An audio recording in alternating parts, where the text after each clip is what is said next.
17 of dick is good to me. We're gonna pick up where we left off at Mexico. So I had booked a trip to Mexico. He flying from St. Louis. I'm, gonna fly from California, whatever. So the time comes.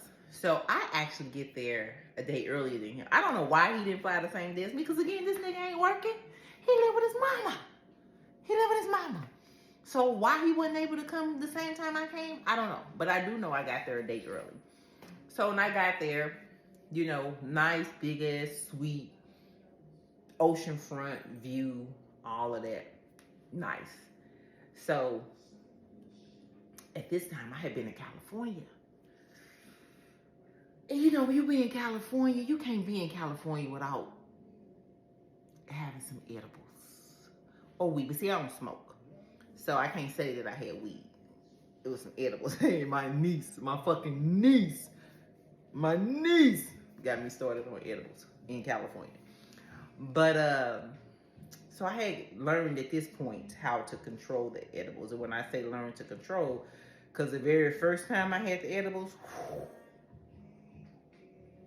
I was high as giraffe's pussy. And I didn't even know I was high. I thought I was fucking dying. I was like fighting fucking monkeys and shit. I was throwing them blows. And it's a whole story. I was high as fuck.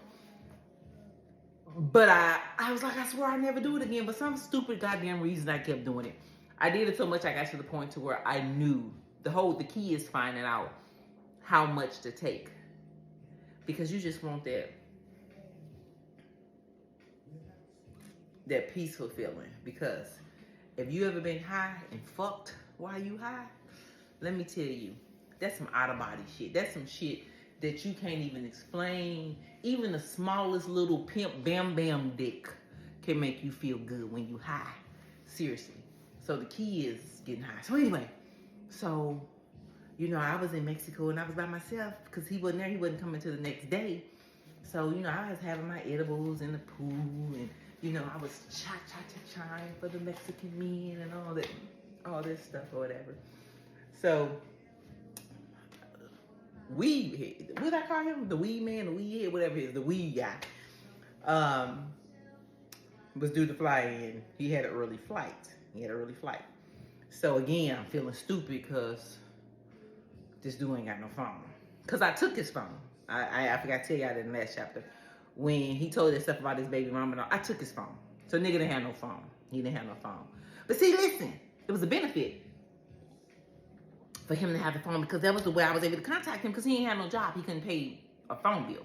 So if he didn't have my phone, he just didn't have a phone. So because I took the phone, he had to use his mama phone, the landline. Now here I am, this grown ass professional woman having to call to the house. His mama answering the phone. May I speak to Weed Head? She was like, he ain't here. It's like 10:30 at night. And I'm like, oh, okay, can you tell him I called whatever? She's like, okay. And I'm sitting up here thinking, I already knew how this was finna go. I knew how this finna go. Because I know this dude, he's dumb. He's fucking dumb. And let me just say this. He was younger than me. I think like by 6 years, 7 years, somewhere around there. Because here's the thing. I'm not saying all. But men my age can't fuck. Or their dicks don't stay hard. So I had learned, since I like dick so much, I had to get with younger dudes. Because younger dudes got stamina and they can last. And with me being high strong and all this energy or whatever, I'm a lot to handle. I mean, I ain't gonna lie.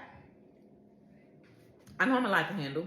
So that's why I was dealing with a young dude. So again, the maturity between men and women, even at the same age, the woman is always more mature because women mature faster than men. So anyway, the responsible thing to do is, you got an early morning flight. Don't go out. Take your ass to sleep. Stay home. But no, Weed Head decides to go out with his boys. Ricardo and them, or whatever the fuck their name was. You know where it's going, right? Motherfucker missed his flight. Keep in mind, I paid for the flight. He missed his flight. Called me crying. Like, no shit. Crying. I missed my flight. They said it's gonna cost me $250. And if I want to get on the next flight, then I ain't got no money in my account. But I still want to be there with you. I don't want you there by myself. Nigga.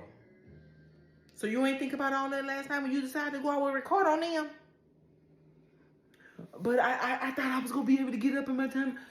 See, this is what I'm be fucking trying to tell you. You need to learn how to be responsible. You in your fucking 40s. Why are you acting like this? Why can't you be responsible? I'm sitting up here saying this like, you know who the fuck you dealing with. You dealing with a weed head that live with his mama that's broke, ain't got no car, no job, and goddamn ain't even got no goddamn driver's license. You know who the fuck you dealing with. But no, because you love dick so much, it don't even matter to you. But all you thinking about, here you are, you got a week in Mexico. At this week, you don't want to be there by yourself. He says it's gonna cost $250 to change and get there. What do I do? I'll admit it, because you've been dick whipped before, so don't fucking judge me.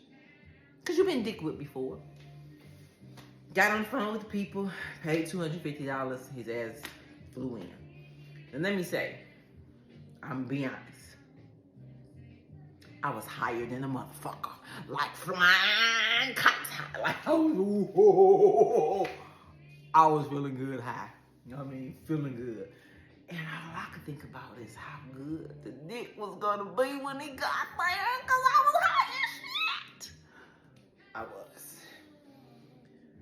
His flight got in late, and because I was so high, I fell asleep.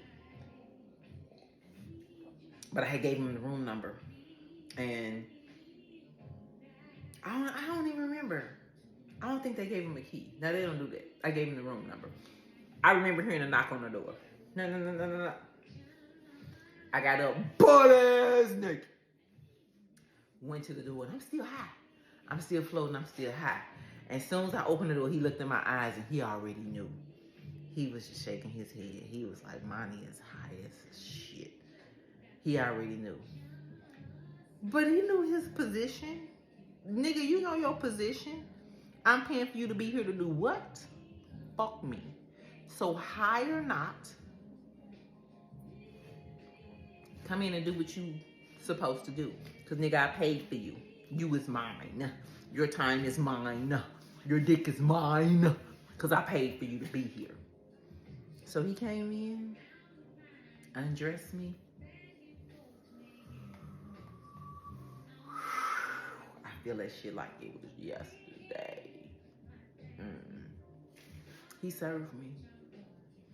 He served me well. And at that moment, I didn't give a fuck about him missing no flight, the $250 or not. Only thing that I cared about is how I was on my back, riding, bent over, head down, ass up, all that. We did all that. All night long.